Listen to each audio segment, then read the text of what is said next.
Thank you all. Thank you, Hayden, for that wonderful introduction. The first piece I'm going to read is a poem that I found among my notebooks. It was written about 5 years ago. And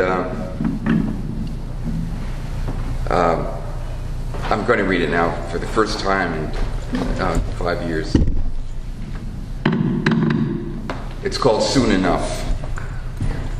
Forgive in this hour all false prophets. Forget the repeated parables of antiquity.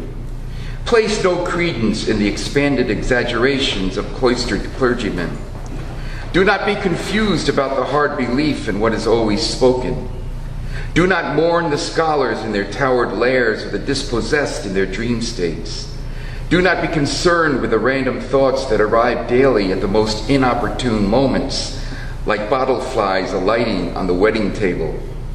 Do not praise too much the reluctant hero. Do not dawdle over the lack of neatness. The king and his generals will soon restore order. The armies will be ordered back to the field.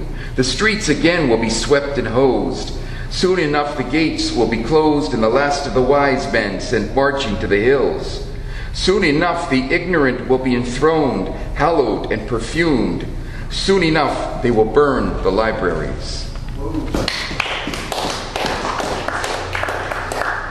Now, recently I've become involved with Protect Orange County, and we are fighting against the CPV, a power plant in Wawayanda, and this emerged out of my experience. It's called Battleground.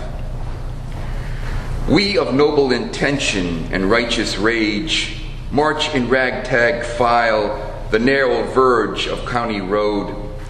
Homemade cardboard placards with portentous messages flapping in wayward breezes as we struggle to position them toward traffic.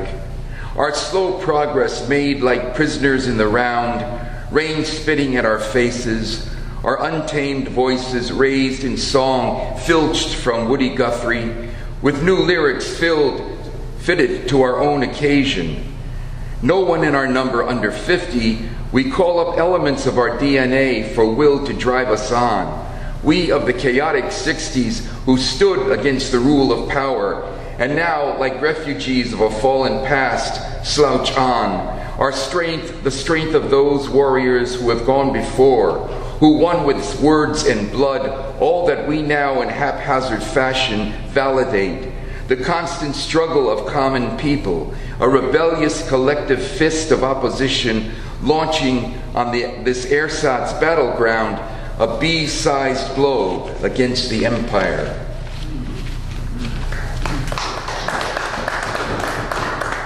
This is called Flagpole.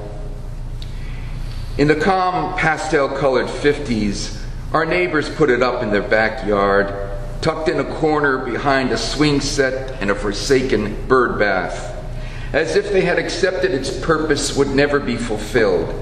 As in fact, through all the decades of 4th of Julys and Memorial Days, I have never seen the stars and stripes flapping on that staff, and now the softened soil in which it stands, one nation under God, has caused it to tilt 10 degrees, and over time, one of my maples has grown to hug it with its limbs, as if the unadorned shaft and indecency, leaves obscuring most of the naked midsection, with just the brass bulb on the tip remaining visible. Now the neighbors seem to care no more than their predecessors. Perhaps the pole to them perceived as some ancient relic that by default they were forced to take on. The weather eats its metal. It is sad to me that it might never serve as what it was meant to be, that no one thought to set it straight, and yet it still stands as a tribute to the failed but good intentions of those long ago, and a caution to those who might see it now as a sign of peril, like a ship's naked spar leaning to the storm.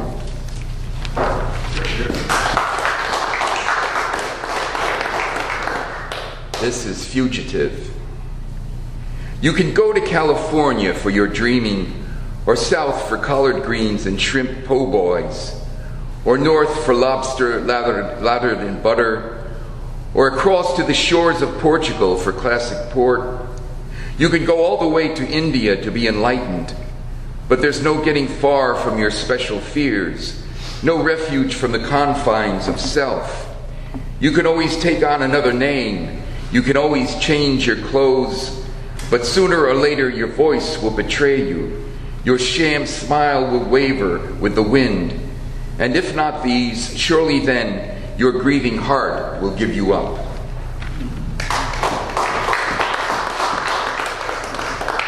And this last one is called The Gift.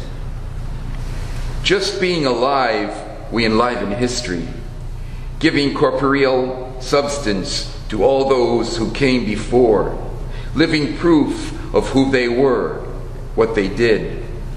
Our voices are their voices, our labors their labors, our dreams their legacies.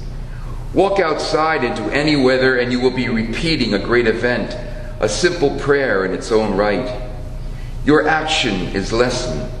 All the world's wars, all the conflicts of feckless kings and temporary titans will not have destroyed, will not have damaged its essence.